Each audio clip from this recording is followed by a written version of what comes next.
Om Namo Bhagavate Vasudevaya. Om Namo Bhagavate Vasudevaya. Om Namo Bhagavate Vasudevaya.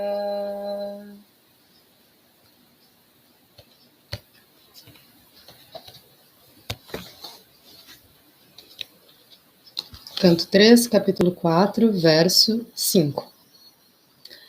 Tatapitadabi pretam janaham arindama pristatu nyagavam brartu pada vishleshanakshamah.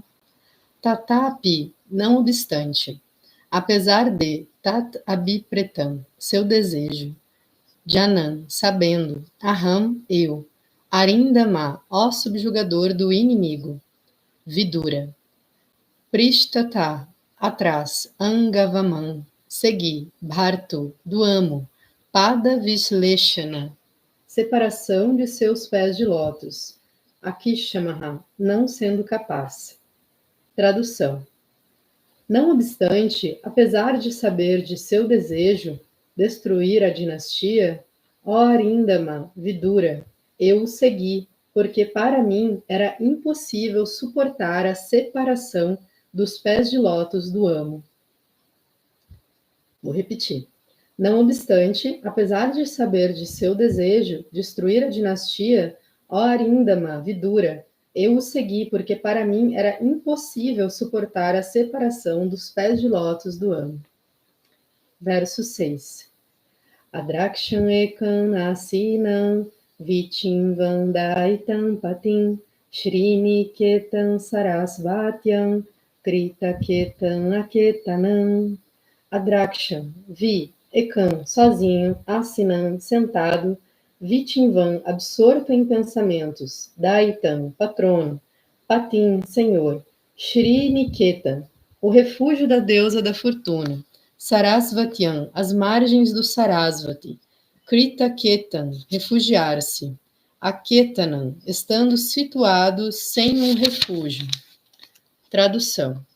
Seguindo-o assim, vi meu patrono e senhor, o Senhor Shri Krishna, sentado sozinho e absorto em pensamentos, refugiar-se às margens do rio Sarasvati, embora ele seja o refúgio da deusa da fortuna. Significado dado por sua divina graça, Se Bhaktivedanta Swami Srila Prabhupada. Aqueles que estão na ordem renunciada da vida costumam refugiar-se debaixo de uma árvore. Uddhava encontrou o Senhor nesta condição de refugiar-se, como fazem as pessoas que não têm refúgio, porque ele é o proprietário de tudo. Todo lugar é seu refúgio e todo lugar está sob seu refúgio. Toda a manifestação cósmica material e espiritual é sustentada por ele, e por isso ele é o refúgio de tudo, de forma que não havia nada de espantoso em refugiar-se ele à maneira daquele que está desabrigado e que pertence à ordem renunciada de vida. Então, relendo o verso. Seguindo-o assim, vi meu patrono e senhor, o Senhor Shri Krishna, sentado sozinho e absorto em pensamentos, refugiar-se às margens do rio Sarasvati, embora ele seja o refúgio da deusa da fortuna. Srila Prabhupada Ki Jai, Srimad Bhagavatam Ki Jai. Om Gyanati Mirandasya Gnana Shalakaya Chakshurum Litam Yena Tasmai Shri Gurave Namaha. Namo Vishnu Padaya Krishna Prestaya Bhutale Srimate Chandramukha Swami Tinamne. Namaste Guru Prestaya Hridayananda Padashri Prabhupada Karama Shakti Gita Sara Prasarine. Namo Vishnu Padaya Krishna Prestaya Bhutale Srimate Bhaktivedanta Swami Tinamne. Namaste Sarasvati Devi Gauravani Pracharine. Nirvishesha Shunyavadi Paschatyani Shatarine. Jai Shri Krishna Chaitanya Prabhu Nityananda Shri Advaita Gadadhara Shri Vasadi Gaura Bhaktavrinda. Hare Krishna, Krishna Krishna, Hare Hare, Hare Rama, Rama Rama, Hare Hare.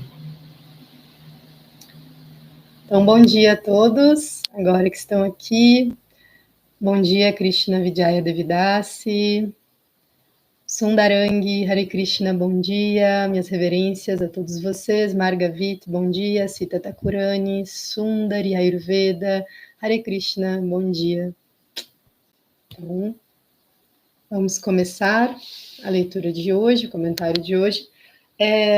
A gente está no contexto aqui dessa sequência, né? Faz pouco que iniciou o capítulo que a Vidura aproxima-se de Maitreya, e está tratando sobre o desaparecimento da dinastia Yadu da Terra, que foi descrito nos versos anteriores, né? Tanto no primeiro canto, no terceiro canto e lá no 11º canto também vai ter descrições tanto do desaparecimento da dinastia Yadu quanto do desaparecimento de Krishna, né? Que é bem chocante, assim, a primeiros olhos, né? Como que tudo se deu, assim, e só quando a gente vai entendendo os comentários de Srila Prabhupada, dos acharyas, a gente realmente entende a magia por trás, né? Srila Prabhupada fala que Rupa Goswami disse que esses eventos são mágicos, porque realmente tem a potência de Yogamaya, a energia interna de Krishna que atua nele, e se a gente olha com os olhos, assim, não preparados, a gente pode ter uma conclusão muito precipitada desses eventos todos. Então, vamos dar uma olhadinha no verso 5. Ele diz assim, quando Maitreya está falando, ele chama Vidura de Arindama, que é o subjugador do inimigo. Eu achei bem interessante chamar Vidura de Arindama, subjugador do inimigo, porque a gente sabe que o Bhagavatam ele tem uma linguagem assim também codificada, né? Também com mais informações do que o que parece.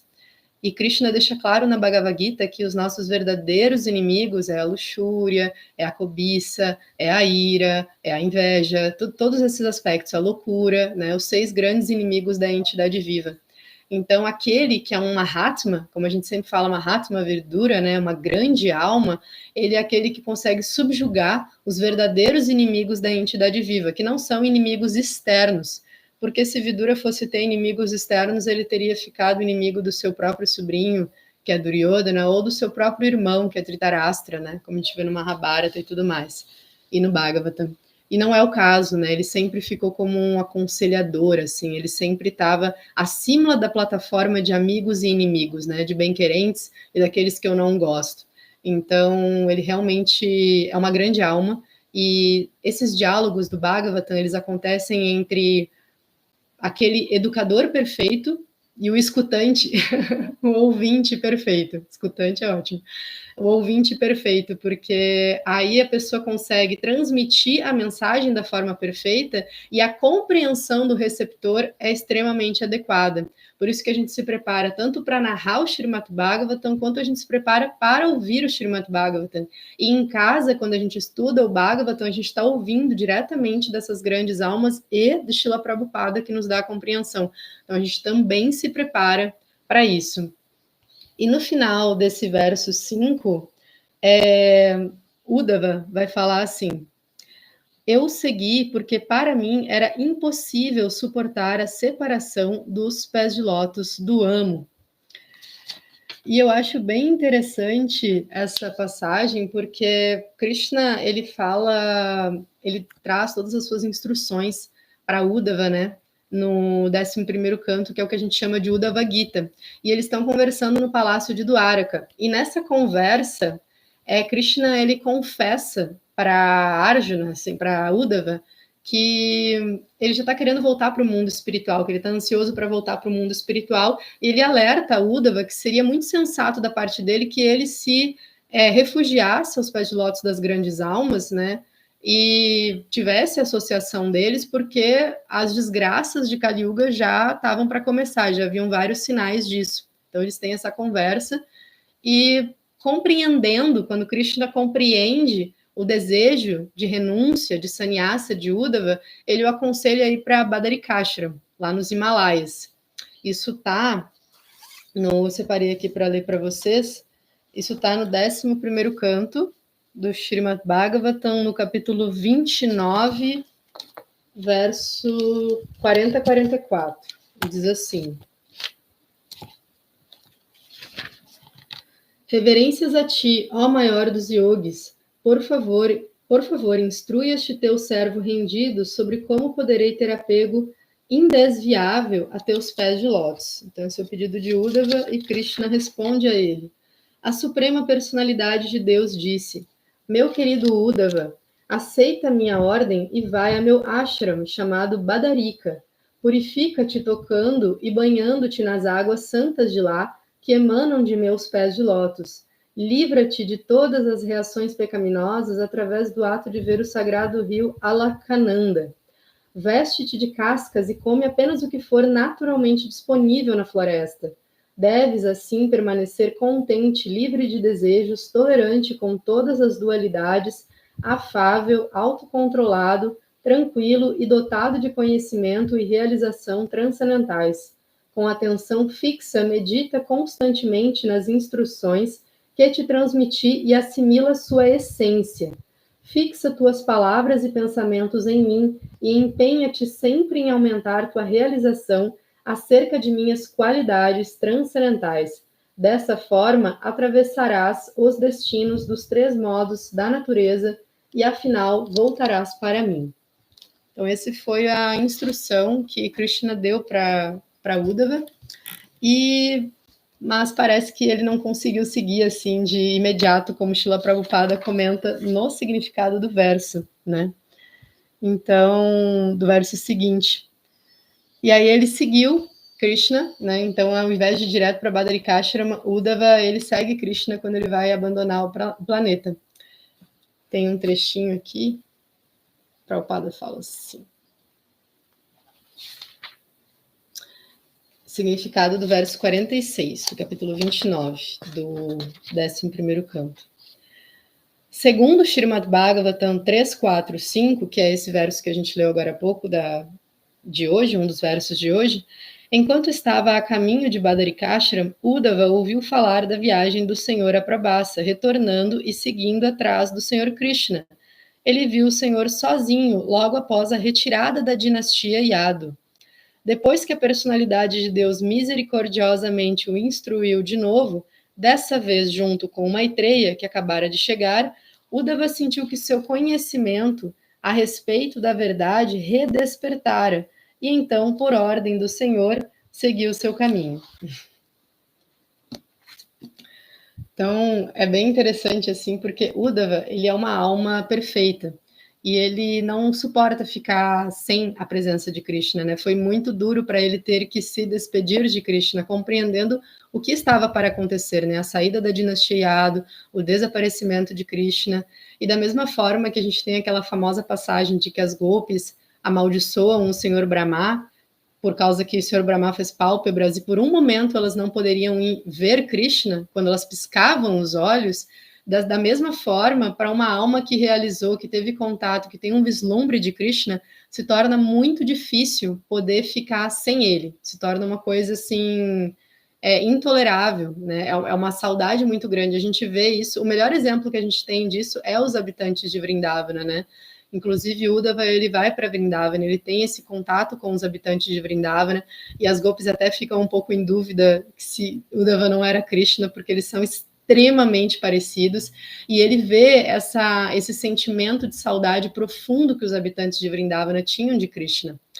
Tem uma música, eu acho que é do Skank, mas eu posso estar errada, tá? Que é bem famosa aqui no Brasil, que é aquela música Te ver e não te querer, é improvável, é impossível, te ter e ter que esquecer, insuportável dor incrível. Todo mundo conhece, né?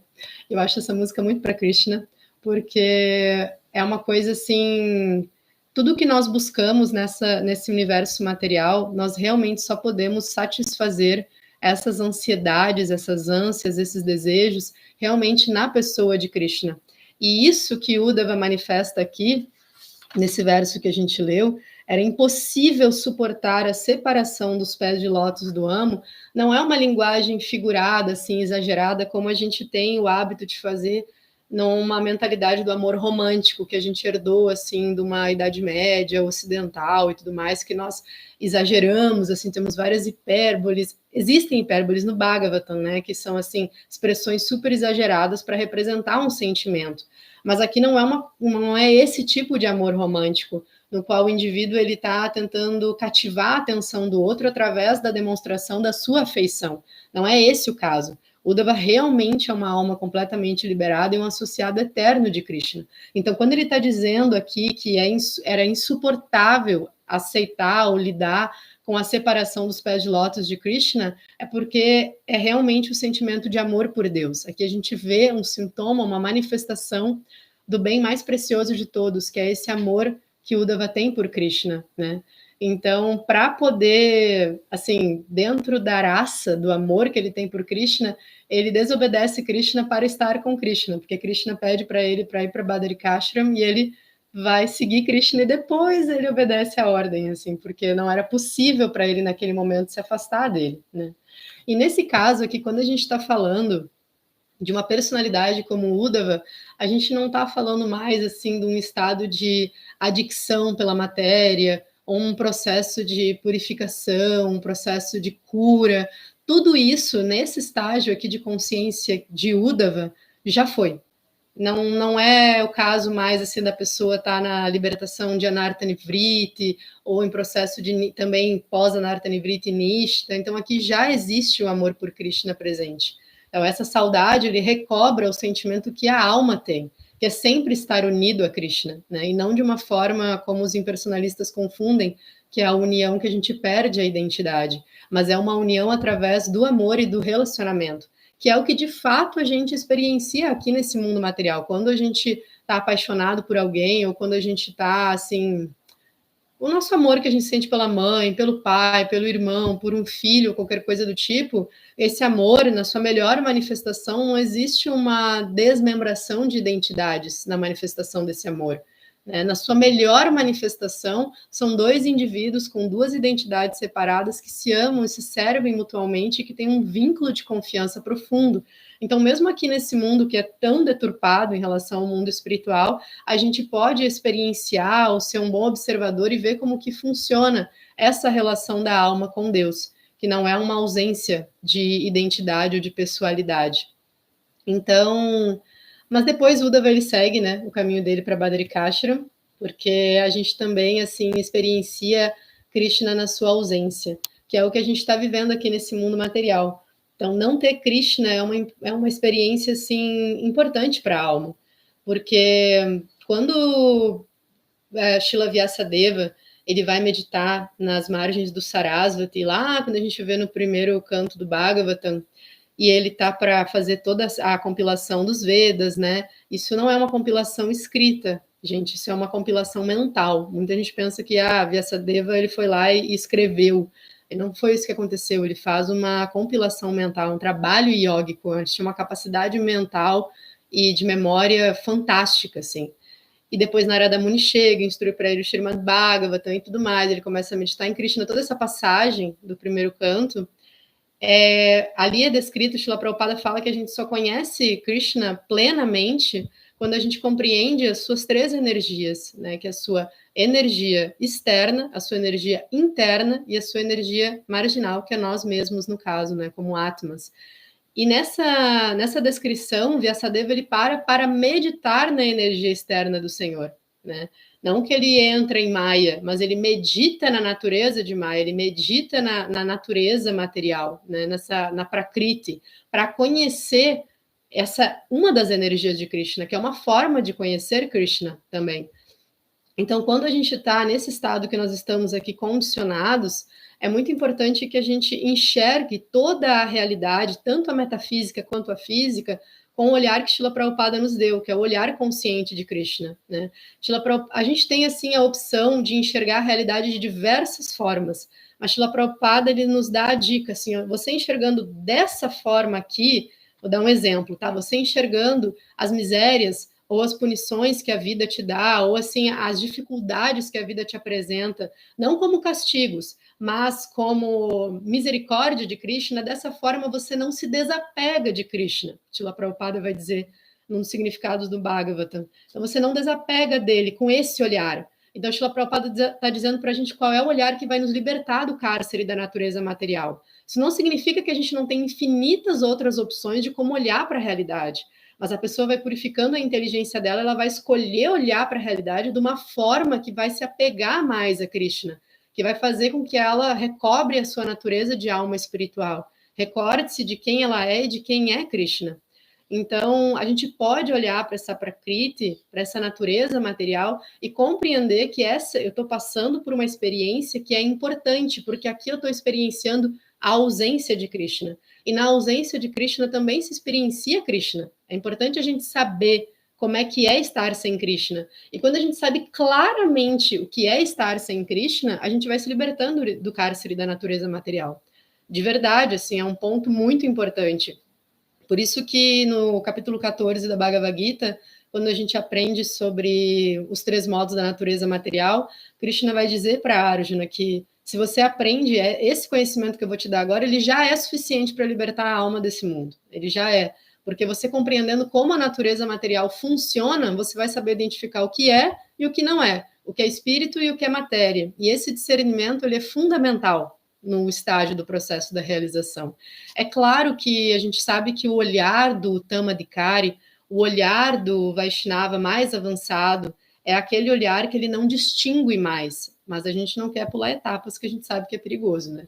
Então, assim, esse olhar do Tamadikari, ele é um olhar que não existe devotos e não devotos. É um olhar que ele sabe que todos são devotos de Krishna. Tem uma carta que Srila Prabhupada comenta bastante sobre essa questão do Tamadikari e do Madhyamadikari. E aí o rapaz, é Bob o nome do rapaz, eu não sei se ele tomou iniciação depois ou assim, eu só sei que o nome dele ali naquela carta é Bob, e ele está perguntando assim para Prabhupada, bom, mas você é o maior devoto que existe no planeta. E aí Prabhupada fala assim, não, eu não sou o maior devoto, porque eu estou pregando. Claro que Prabhupada é o maior devoto, mas a gente sabe que ele está explicando isso porque ele sai da plataforma de Uttamadikari e vai para a plataforma de Madhyama para poder pregar, para poder fazer essa distinção entre quem não é devoto e quem não é devoto para poder pregar. Mas em último estágio, o Tamadikari já não vê essa diferenciação mais, ele vê todos como devotos de Krishna, e naturalmente uma pessoa só pode ver todos como servos eternos de Krishna se ele vê tudo que existe relacionado a Krishna.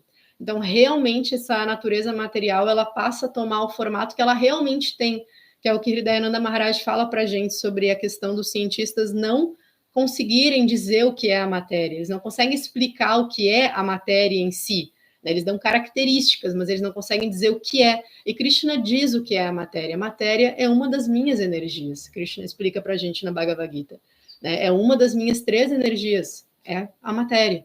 Então, aí a gente consegue olhar com os olhos da realidade, que este mundo material não está aqui para me punir simplesmente, né? Esse mundo material, ele existe porque ele é uma das energias de Krishna. Porque só existe o que é manifestação de Krishna, não existe nada fora de Krishna, tudo repousa em mim como pérolas num cordão, né?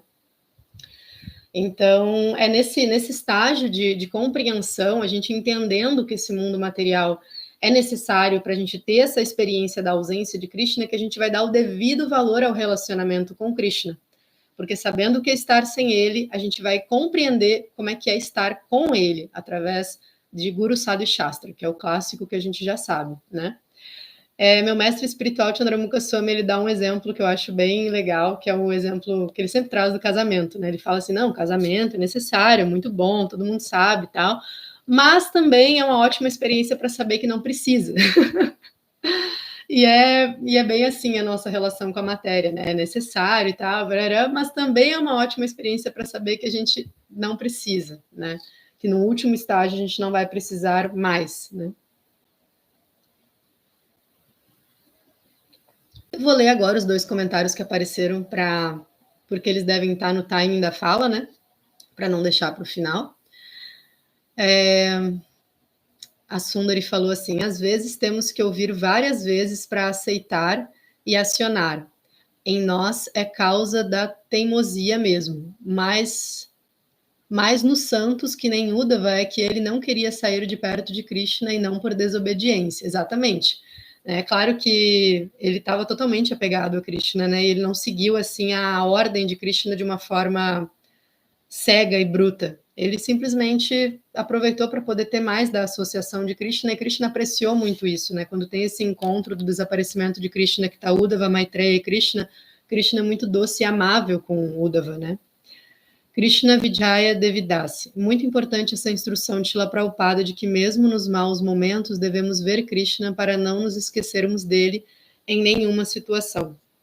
É um treinamento constante, né? E se a gente não aproveita as oportunidades que a gente tem de se educar, de se treinar nessa consciência de Krishna, é provável que a gente vai experienciar essa ausência da percepção de Krishna, ou do valor da filosofia, ou do valor dos devotos, né? Vai tendo uma brecha, assim, na nossa consciência nesse sentido. Então, agora o verso 6, né, a saída de Krishna do planeta e da dinastia Yadu, né? E a Prabhupada, ele dá ênfase no significado para a questão do refúgio, porque tem um jogo aqui de palavras no verso, que é que Krishna está sozinho, sentado e absorto em pensamentos, que é assim que Uddhava o encontra, e ele está refugiado às margens do rio Sarasvati, embora ele seja o refúgio da própria deusa da fortuna. Então, Krishna está refugiado, mas ele é o próprio refúgio, né? Então, isso traz assim um verso muito conhecido do Shri Upanishad, que é o Ishavasyanidam Sarvam Yatkinchi Jagatyan Jagat Tena Tyaktena Bundita Magridakasya Svidanam. Se eu não me engano, é o verso 2. Se eu estiver errada, me corrijam aí. Mas ele vai dizer assim: o Senhor controla e possui todas as coisas animadas e inanimadas que estão dentro do universo. Portanto, todos devem aceitar apenas as coisas que lhes são necessárias, que foram reservadas como sua cota, e ninguém deve aceitar outras coisas sabendo bem a quem pertencem. Então, Krishna, ele é o proprietário supremo de tudo, e tudo se manifesta dele, né? Então, Srila Prabhupada, ele comenta que esse universo, ele funciona da forma como ele funciona, o mundo material funciona da forma como ele funciona, porque nós não sabemos colocar Krishna no seu lugar, como proprietário de tudo. E saber que até mesmo esse corpo que a gente está utilizando no momento é energia de Krishna, são os elementos que Krishna nos fornece para que a gente possa exercitar o nosso processo de autorrealização, que é o objetivo desse corpo humano que a gente está recebendo, e ele simplesmente, assim, nos empresta isso de forma que a gente possa elevar a nossa consciência até ele, desenvolver esse amor por ele. Então, imagina, se nosso próprio corpo não é exatamente nosso, ele é emprestado, e a maior prova disso é que a gente recebe ele quando a gente nasce e perde ele quando a gente morre. Imagina todos os outros objetos aqui, tudo que está ao nosso redor, né? Então, casa, carro e outros corpos que se relacionam com a gente. Essa manifestação, ela é toda sustentada na energia de Krishna. Então, tudo que vem até mim é como se fosse realmente um presente de Krishna, de forma que eu possa oferecer isso a ele de volta. Então, por isso que a gente oferece o alimento, por isso que a gente tenta usar todas as ferramentas e não fazer um exercício de falsa renúncia, que é, isso aqui é ruim por si, a internet é ruim por si mesma, tecnologia é ruim por si mesma, eu não vou usar isso para Krishna e tudo mais. Tudo bem, não tem problema nenhum que uma pessoa até goste um pouco mais de se preservar do uso de muitas tecnologias que a gente sabe que hoje em dia podem ser assim bem comprometedoras para a mente, para o bem-estar e tudo mais. Mas quando ela tem a oportunidade de usar isso para Krishna, é isso que ela deve fazer, ela deve utilizar, porque a gente vai estar falando da verdadeira renúncia. A verdadeira renúncia é usar tudo a serviço de Krishna, tudo que estiver à nossa disposição. E quanto mais a gente exercita a nossa meditação nos santos nomes de Krishna, quanto mais a gente se educa a estar no modo da bondade, mais a gente vai conseguir perceber as possibilidades e oportunidades que a gente tem de usar as coisas a serviço de Krishna, né?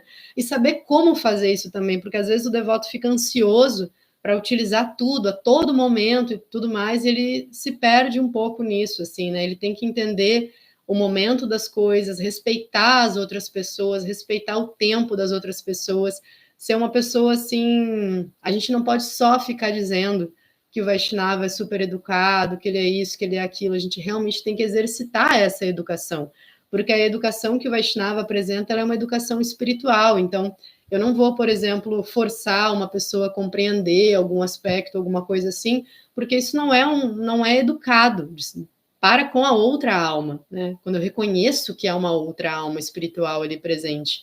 Da mesma forma que Srila Prabhupada não nos deu o exemplo de ficar lá nos Dhamas Sagrados, Radha Kunda, Govardhana, só meditando até o fim da vida, mas ele largou esse conforto espiritual para ir pregar no Ocidente, né, para poder dar serviço devocional às outras pessoas e poder servir a Krishna dessa forma, né, em interação com as outras almas. A gente também não pode se preocupar só com o nosso serviço devocional, né? Então a gente tem que se preocupar com a relação dos outros com o Krishna. Então é uma responsabilidade muito grande, assim, se eu estou treinando pessoas em consciência de Krishna, se eu estou passando consciência de Krishna, e eu desenvolvo uma mentalidade fanática, e eu desenvolvo uma mentalidade agressiva, eu estou fazendo um desserviço, porque eu posso estar afastando aquela pessoa de algo que é fundamental para ela.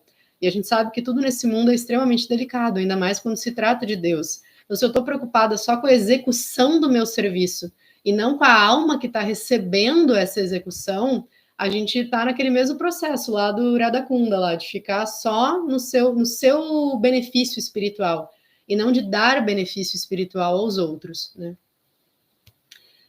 Então, alguns pontos aqui de referência da Bhagavad Gita, que vão falar sobre a questão do refúgio. A gente tem o verso, deixa eu abrir aqui, o verso 9 e 18. Eu sou a meta, o sustentador, o Senhor, a testemunha, a morada, o refúgio e o amigo mais querido. Sou a criação e a aniquilação, a base de tudo, o lugar onde se descansa e a semente eterna.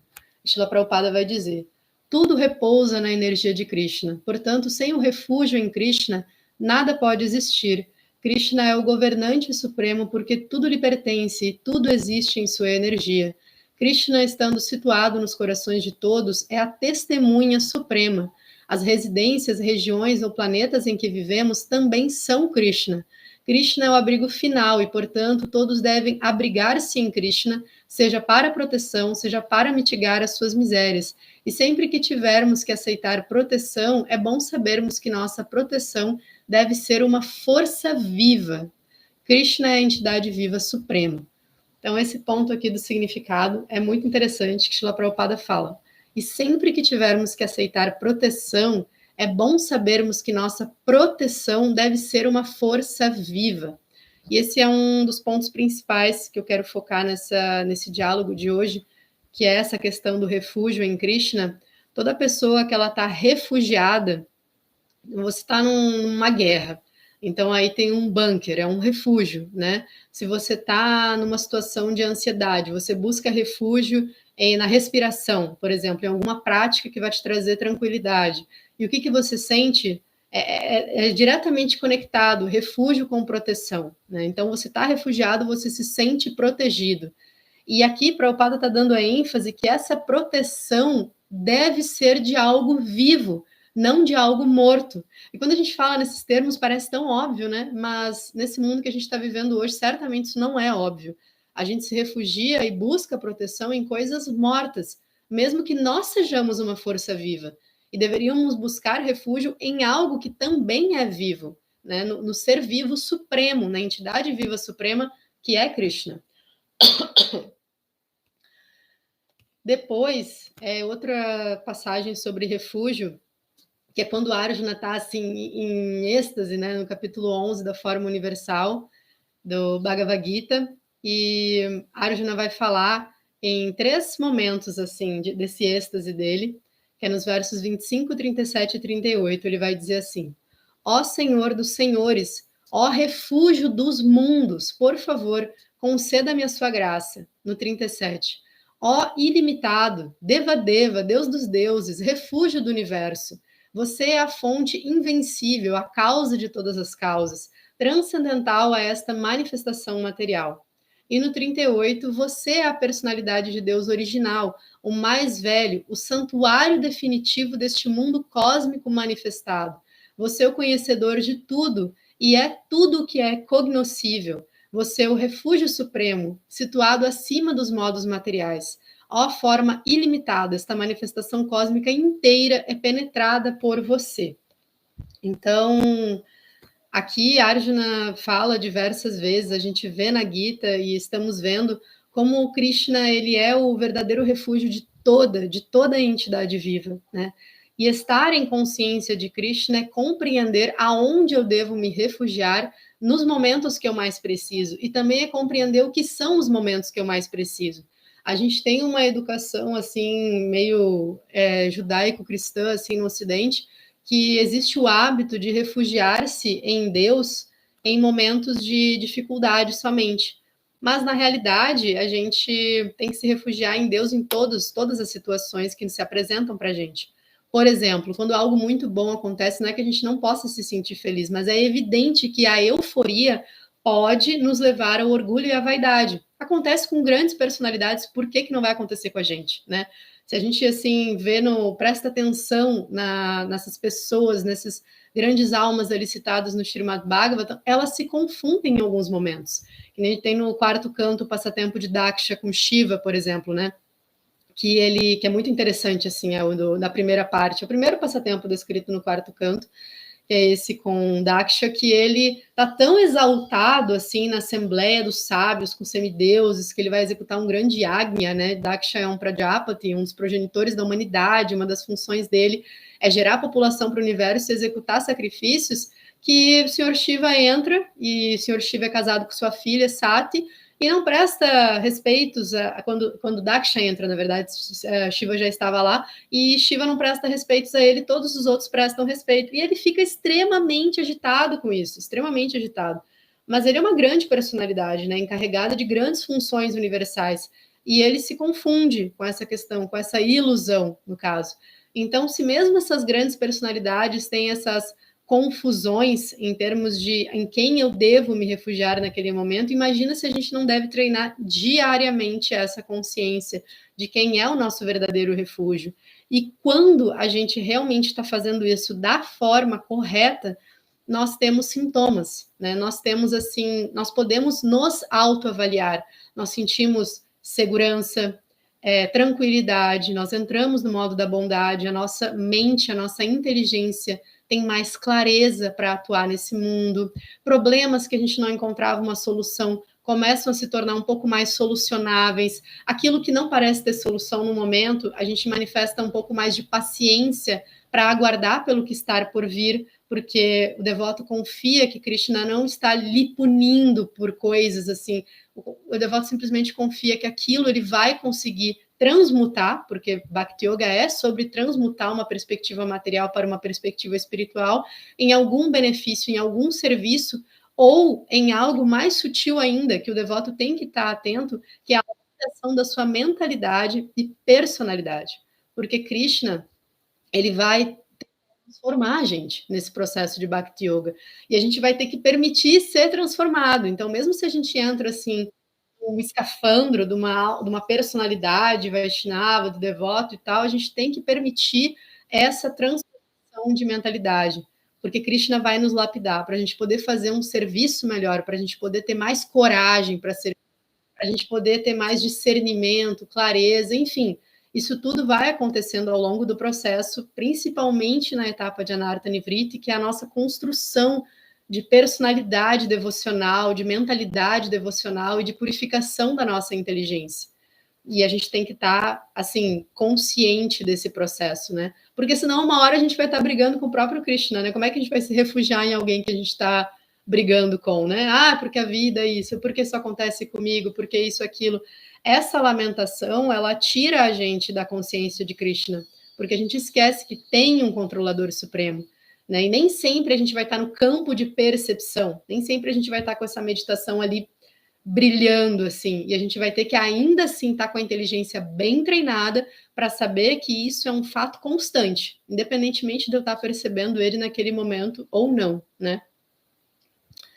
Então, aqui eu gostaria de trazer mais um ponto sobre essa questão do refúgio na força viva e o refúgio em coisas mortas, que é um termo que Srila Prabhupada traz no significado do verso 4 do capítulo 1, do segundo canto do Srimad Bhagavatam. Ele vai falar assim: as pessoas desprovidas de Atma Tattva não indagam sobre os problemas da vida, pois estão demasiadamente apegadas aos soldados falíveis, tais como o corpo, os filhos e a esposa.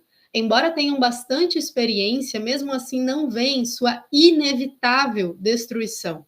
Então, desprovidas de Atma Tattva, né? Então, as Atma Tattva é essas verdades ontológicas que sustentam todo o processo de Bhakti. Então, a gente tem Vishnu Tattva, Atma Tattva, Prakriti Tattva. Então, a verdade sobre Deus, a verdade sobre a entidade viva, sobre as almas, e a verdade sobre a matéria.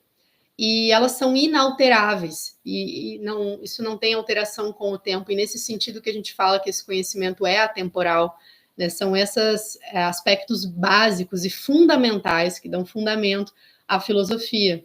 E quem não tem Atma Tattva não consegue se ver como uma alma espiritual e, consequentemente, não vê os outros como almas espirituais, não vê a potência espiritual de Krishna presente em tudo. Na mesma medida que nós nos vemos como almas espirituais, nós vemos as outras pessoas como almas espirituais. Isso é um fato, né?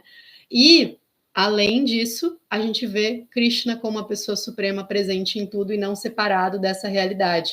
Então, quando a gente não enxerga essa realidade de Atma Tattva, que Srila Prabhupada está falando aqui da alma espiritual, nós nos abrigamos nesse termo famoso que ele usa, que eu acho muito legal, que é os soldados falíveis, né? Que a gente vai lutar essa batalha da existência material, essa batalha contra os 6 grandes inimigos que a gente citou lá no início, né? Arindama, de Vidura, que é um Mahatma, que é o subjugador dos inimigos, né?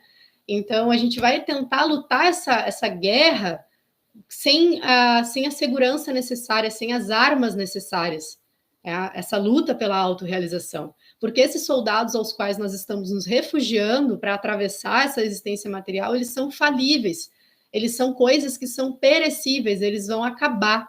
Né? Então, as pessoas com as quais a gente se relaciona, elas são muito importantes para o nosso desenvolvimento espiritual, mas não como refúgio. E esse é o sentido pelo qual Krishna fala na Bhagavad Gita para abandonar todos os dharmas, e a Acharyadeva salienta como refúgio, né? Que abandone todas as religiões que existem no mundo e vamos todos virar Hare Krishnas. Isso é uma ver aquele verso de uma forma um pouco infantil ainda.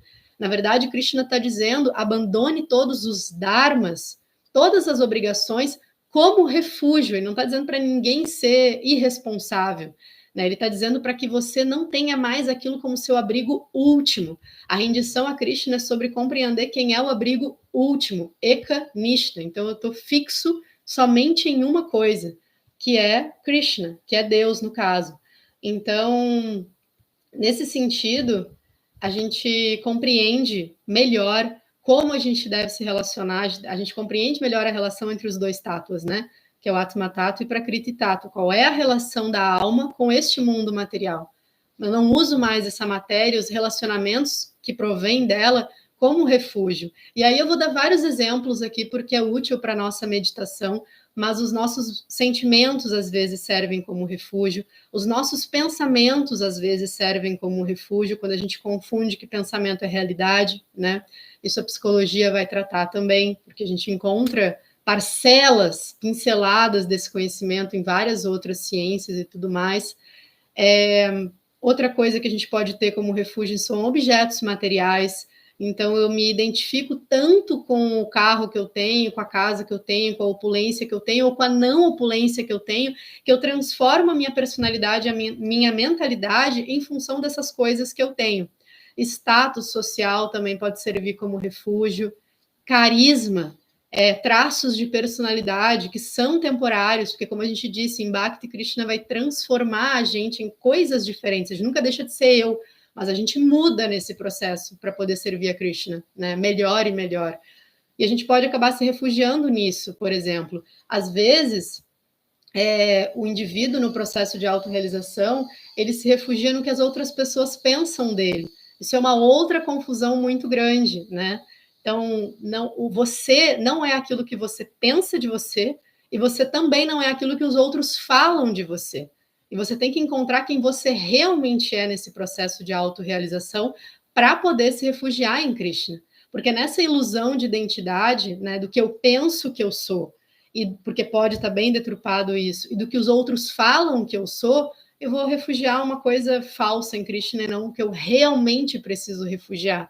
que é encontrar comigo mesmo para pegar esse eu e botar aos pés de lótus de Krishna, né? Por isso que o devoto ele sempre tem que cuidar essa coisa assim de se deixar levar por elogios, por bajulação, por tudo isso afasta a gente do refúgio último, né? Uma coisa é como as pessoas veem a gente, é muito carinhoso, é muito bom, outra coisa é o que a gente realmente é.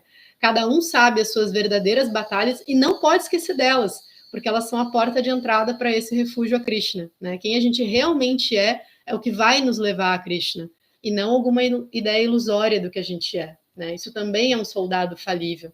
Enfim, tem vários outros, se vocês tiverem outros exemplos aí em mente sobre esses falsos refúgios que não nos trazem consciência de Krishna, coloquem aí nos comentários também, mas teria vários exemplos para dar, né? Krishna vai trazer no verso 16 do capítulo 15 da Bhagavad Gita que todas as entidades vivas espirituais do mundo espiritual, as liberadas, são infalíveis, e as que estão condicionadas sobre a energia material são falíveis.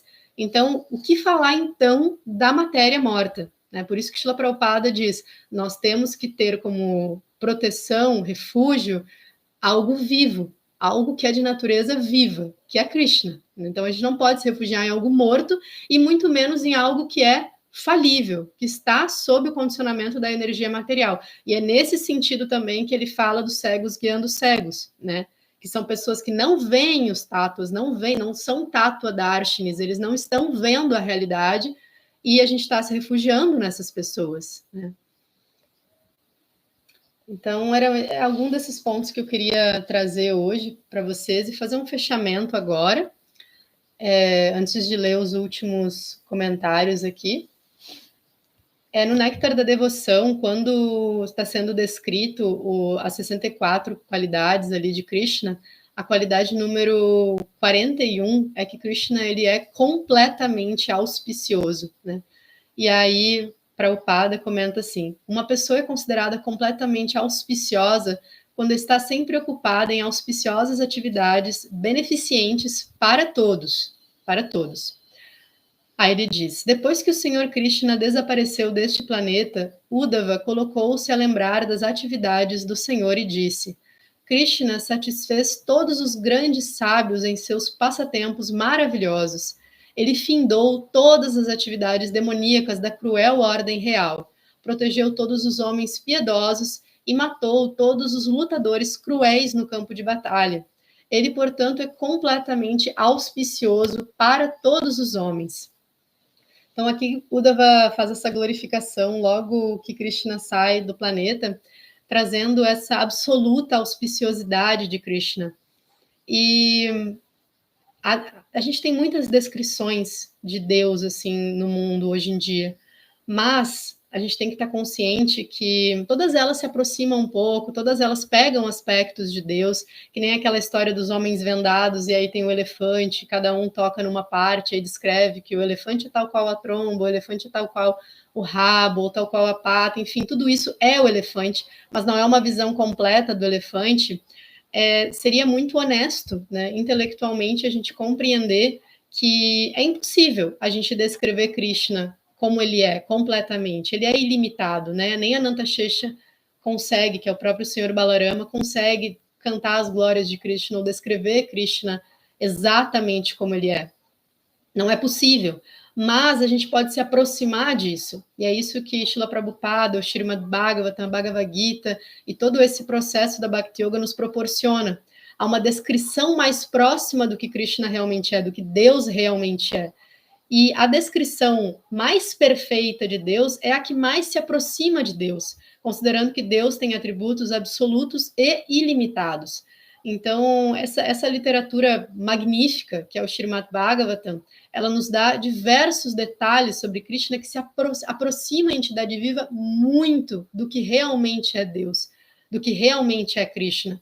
Porque a gente sabe que Deus não cabe dentro de nenhum livro, mas esses textos, eles nos trazem o que a gente precisa, o que é necessário para a gente desenvolver esse apego a Krishna.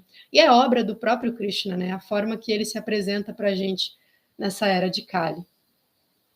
Então, é isso, pessoal. Espero que tenha sido útil para vocês e que ajude na nossa meditação diária. Vou ler aqui os comentários. Sundaranga Devidasi de Recife, Yamoga Drishti Das Jai, Matajirada Shakti Devidasi, minhas reverências, todas as glórias a Shila Prabhupada, bom dia a todos. Bom dia, Sundaranga, muito obrigada por estar aqui hoje. Minhas reverências também, Margavit, Radha, reflexões muito lúcidas e realistas, gentileza, comentar sobre nossa atuação no mundo, vivendo acima da plataforma das relações entre amigos e inimigos, do bem e do mal. Obrigada. Então, Margavit, eu gosto muito desse assunto. Tem uma passagem que Srila Prabhupada glorifica Yudhishthira, e ele também é glorificado no Srimad Bhagavatam por isso, que ele é descrito como o matador de inimigos que não tem inimigos. Tem vários jogos de palavras no Bhagavatam, assim, né? Então, aquele que é o subjugador do inimigo, o matador dos inimigos, mas não possui nenhum inimigo, ou seja, porque Duryodhana e todas essas outras personalidades que estavam combatendo com ele o viam como inimigo, mas ele não via ninguém como seu verdadeiro inimigo, né? E por mais que alguma pessoa um dia aí nessa Kali Yuga tão maluca, né, tenha um ranço da gente ou nos veja como inimigo, ou tenha, ai, não fui com a cara daquela pessoa, né? Essas permissões mentais assim inúteis que às vezes a gente que virou banal em Kali Yuga, assim, a gente não precisa corroborar com aquilo, a gente não precisa alimentar aquilo, né? Como Bhakti Yogis, assim, a gente tem que compreender que o nosso verdadeiro inimigo está em nós mesmos. E é uma luta diária isso, mas essa é a realidade, né?